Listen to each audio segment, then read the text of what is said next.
How do I look at my do-rag?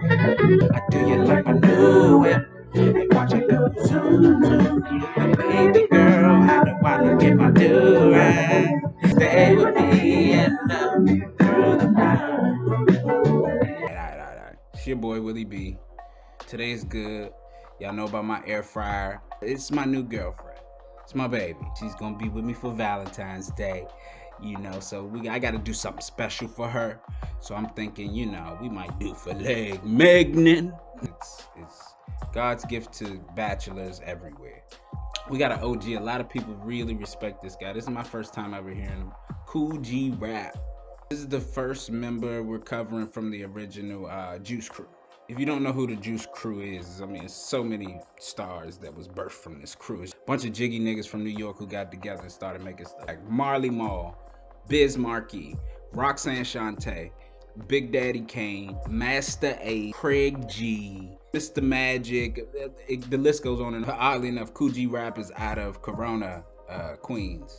It looks like he immediately formed a partnership with DJ Polo, and then they became a duo, and that was the squad. Mr. Magic and DJ Marley Marl, they kind of crowned these guys as a part of the Juice Crew, and off to the races. That just shows you how in early hip hop, some of these guys like DJ Magic and Marley Marl were like gatekeepers, really, in a sense, to say who's dope, who do I want to represent hip hop. The album we're doing is Road to Riches, which is, I think, a lot of us is on this road, or trying to be on this road, if you will. 1989, came out under Kool Records, which I've heard of Kool.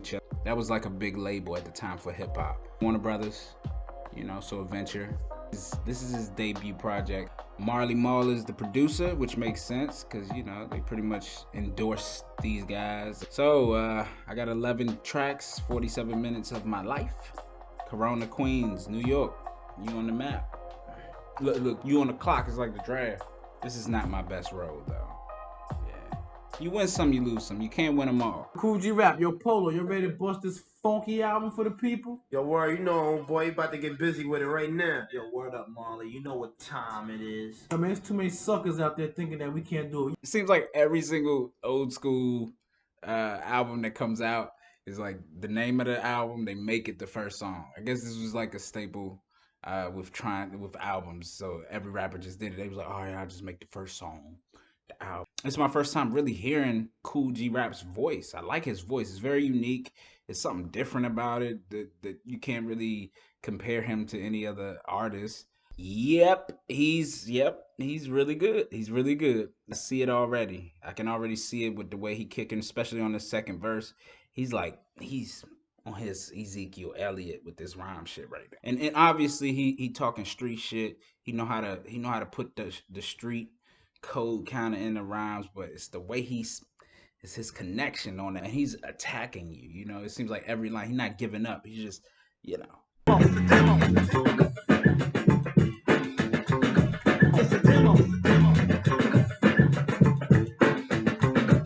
See, I just love this type of beat. It's super old school. Damn, do I really got the plane coming over right now? I love these type of beats. This is like those old school beats that got me attracted to hip hop. Like I hear a beat like this and I'm like, oh, what the fuck are they doing in there? I want to be there. You go to a show and you hear this rapper saying all these magnificent things, but you don't remember it. You're like, damn, he just subconsciously threw some shit at me that I don't. It was dope though, and I like it. But damn, what did you just say? Is when it's thrown at you, there's no way you could dissect all that shit that just came at you.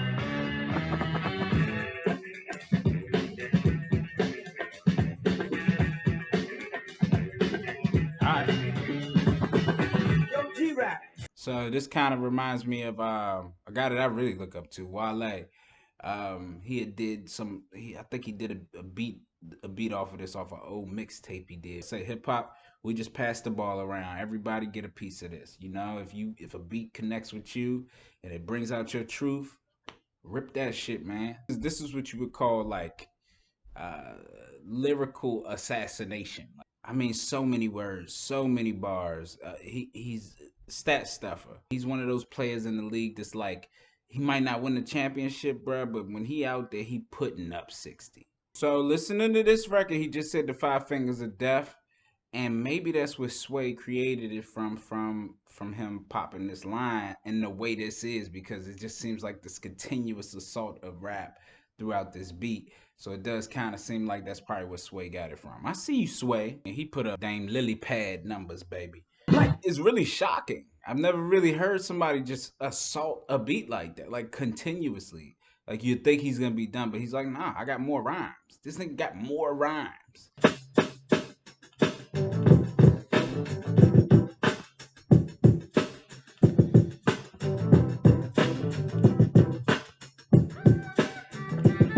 Yeah. All right, he's starting to slow his flow down after heavy assaults on the first three records. He's kind of calming down a little bit, giving you a different story here.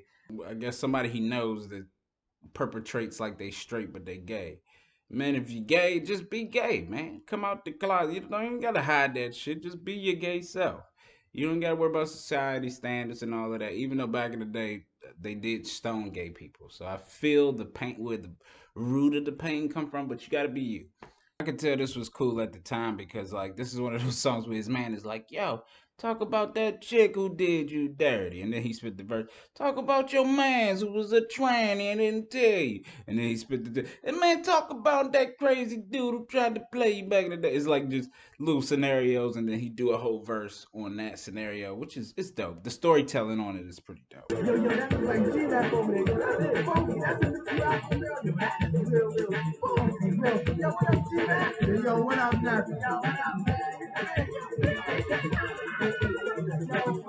style of hip hop is so hip hop, but I'm so biased of just like my certain things that I gravitate to in hip hop that my I want to naturally be like, oh, this is not my taste of beat.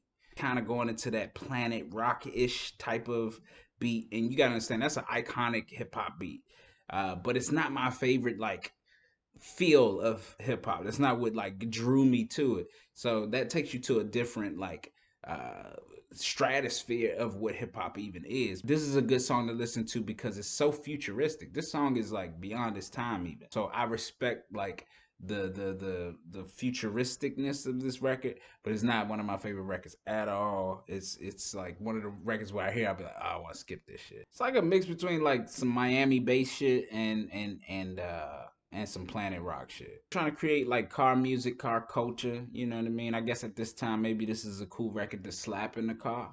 I don't know.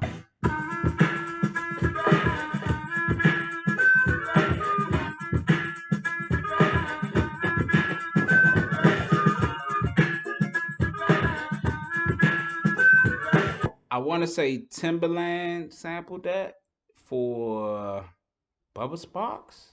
Yeah, I be connecting the dots out here. This is actually a really interesting song because it takes transitions and turns that you wouldn't really expect. And his rhyming is very supreme on it. He dogging this record.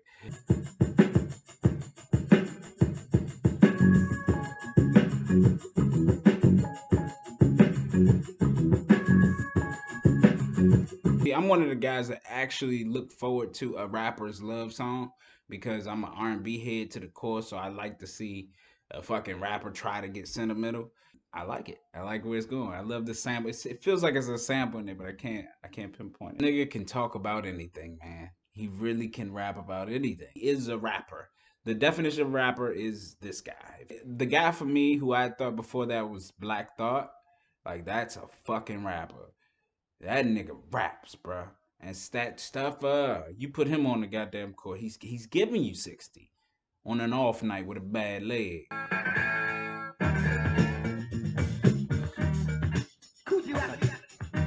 baby, give me that bicycle horn.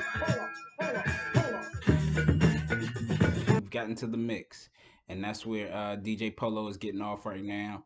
Y'all know how I feel about mixes. I mean, mixes is an important part of hip hop, so don't mind me, no mind. Like if you're a dancer and all of that, like this is your time to get off. If you even rap, bro, you get off. I just don't like certain mixes. You get Kool rapping on it, and then it gets you into the mix, which is new because all the other mixes I usually hear is just the mix.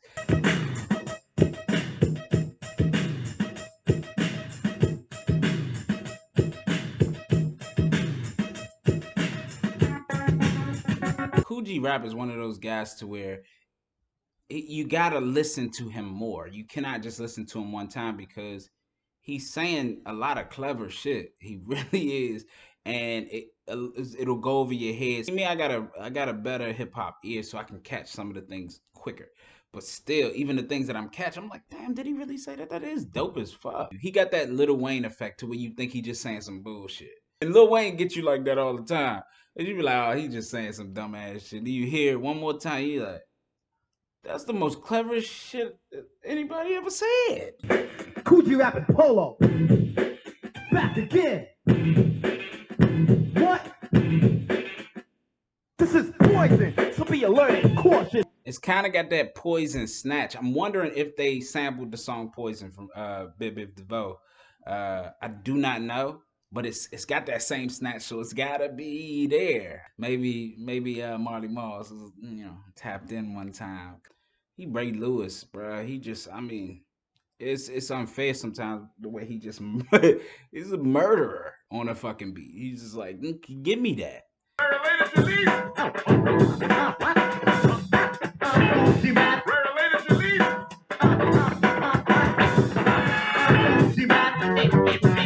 And I know rapidy rappers who can stat stuff. You know, when I think of like a Busta Rhymes or like an Eminem, who just rap. But this guy, even a Black Thought.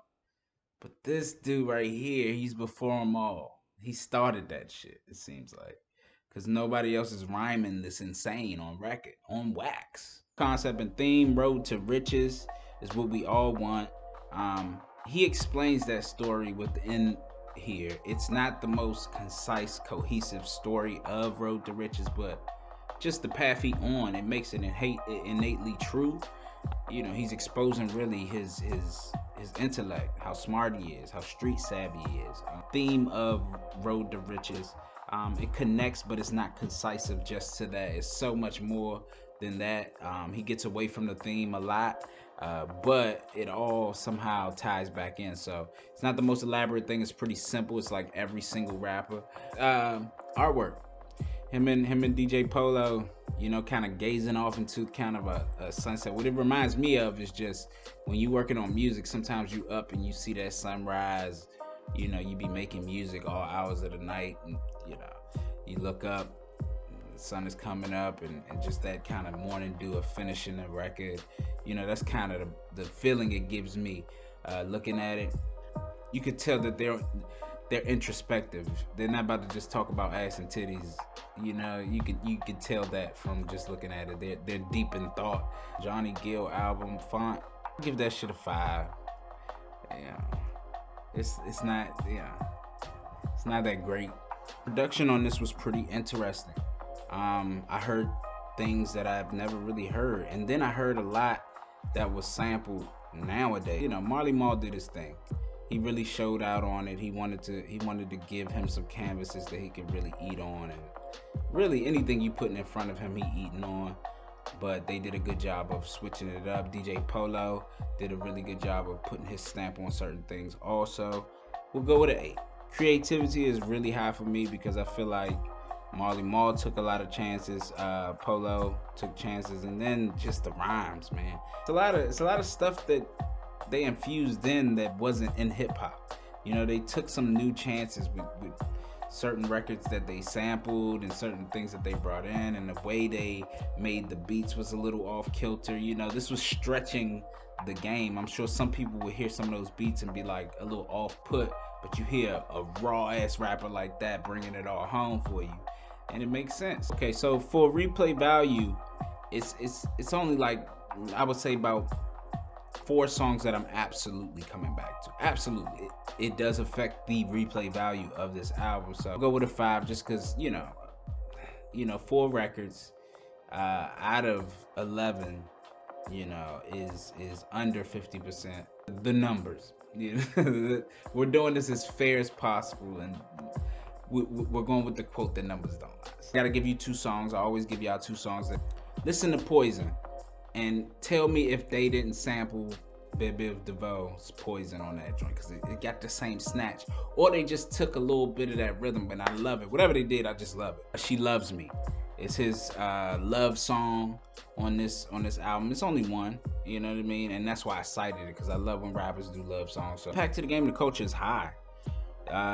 It's this album has been sampled so many times. So many people tried to rap like him, I'm sure, because I can hear it. You know, this is an early album, and he put out shit even before this, but this is just when the world knew him, like the streets knew him before this album. I'm gonna go with the 9, just because I don't know if it's anybody who don't know about, you know, if you ask any real dude in hip hop, they know about this cat. Lyrics, which I am the most hardest on. Yeah, I don't think this should be controversial to anybody, but it's a 10, bro. I am not rating this to today's lyrics because you wouldn't get a Kendrick Lamar without the building block of this. You know, and I'm aware of that. I can contextualize that. This is foundational work for even me as a rapper. Like, I wouldn't be rapping the way I am if this nigga didn't come out with shit like this, stretching the parameters of what it is. This is lyrical homework, I feel like, for motherfuckers. If you want to just listen to how to authentically be yourself.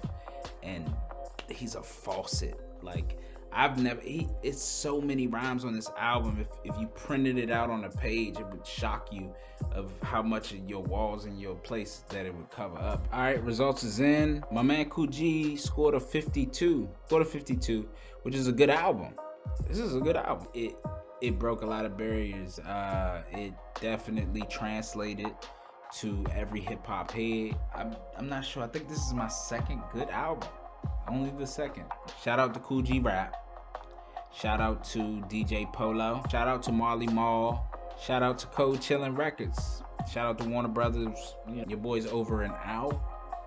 Holla at me. Stay tuned, man. Like it, share it if you really like it. I gotta say that, because if I don't say it, you might forget, even though you're just watching, you know. I holla.